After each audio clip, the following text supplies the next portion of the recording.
keep your faces down.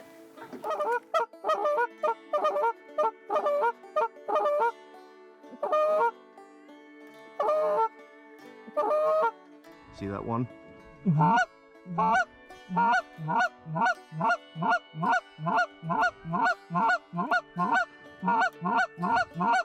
Kill them all front, guys, kill them!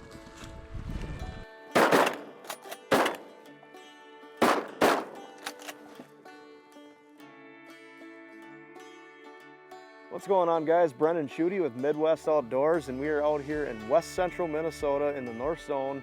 We have a northwest wind at about 10 miles an hour. The temperature dropped about 30 degrees, and we are just banking on some migrating ducks today and geese, and we have 3 ducks out front here.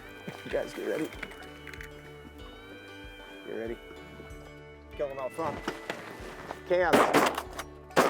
Nice. Get that one in the water. Nice! Yes! Did you 3 Drake cans, baby. 3 Drake cans. So that couldn't have worked out any better. Start of the day, we got 2 Canada geese, shot them about 10 minutes ago.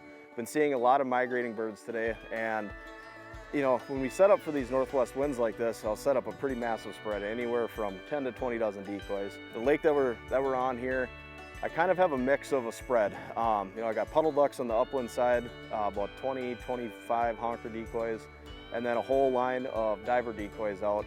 And we're seeing just kind of a mix of everything come through today, from teal. These guys just shot 3 Drake canvasbacks that just came ripping through.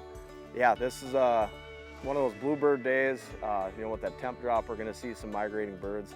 And we're gonna be sitting out here for a while, make some breakfast, have some fun, and it's gonna be a good day.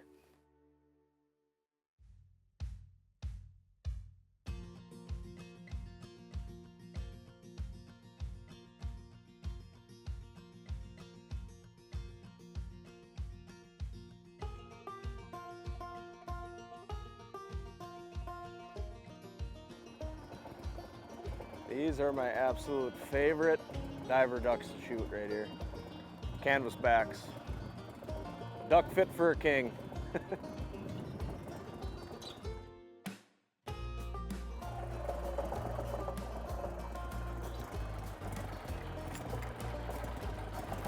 That's a dandy. There's some pretty birds right there. The way I like to set my decoy spreads, especially whether it's, you know, mid-season on a big body of water, late season on a big body of water, medium-sized water, you know, I'm running anywhere from 10 to 20 dozen decoys, and that's including goose decoys, you know, mallard floaters, puddle duck floaters. But majority, what I like to use is diver decoys, which they're very visible. You get that black and white, you know, contrast, especially in a high sun environment. But the way I like to set these decoys, I'll run 2 long lines all the way out the downwind side of where we're going to position the boat. And the reason I like to run these 2 lines, you know, way downwind, when divers like to come in, they will follow these lines up to the head of the spread. Now, as you can see back behind me, it's almost like a teardrop shape or a J shape, whatever you want to call it. But these birds will funnel all the way up, and they'll land in the head of the decoys and into that bulk or into that mass of decoys. I'll put 2 spinners kind of right in the mix of the bulk of decoys just for attraction. I use, you know, these floater spinners. They give off just a very subtle flash. It looks like divers stretching their wings, and you can see it from a long ways away. It looks very natural. The way I like to position the boat, or just position where I want to put this spread, I always like hunting a crosswind. I generally don't like hunting with the wind straight at my back if I don't have to. Now, the reason being, when birds are coming in and you have the wind straight at your back, they like to use that wind, you know, to slow down, glide into the spread. Well, you have this massive boat, this massive blind, they can see that. It's a very big, blunt object that sticks out, even if you're tucked into the cattails. I don't care how hard you're gonna hide. That's why I like using a crosswind. Those birds are only looking at a very back portion of the boat. That's all they can see, and we have that brushed in pretty well. And so when those birds funnel in from this downwind side and push on up, their focus is on the very bulk of the decoys. They're not focused on the boat, they're not focused on anything else. All they're focused on is riding this line of decoys up and getting to the mass of the decoy spread. Well, that wraps up today's hunt. We had some, you know, real nice stiff northwest winds. Temp dropped about 30 degrees. Saw a lot of migrating ducks and geese, and wish we'd have had just a little more cloud cover today to get those birds down a little bit. A low cloud ceiling really helps with you know, setting up on a bigger body of water like this with a big decoy spread to get those birds pulled into you.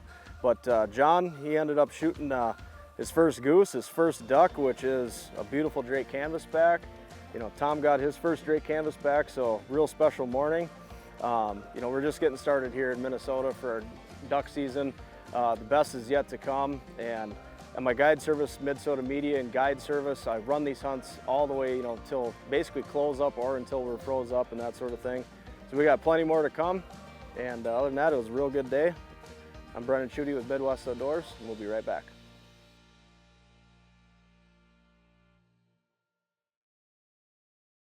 Hey everyone, thanks for watching. Make sure to hit that like button and subscribe for more Midwest Outdoors content.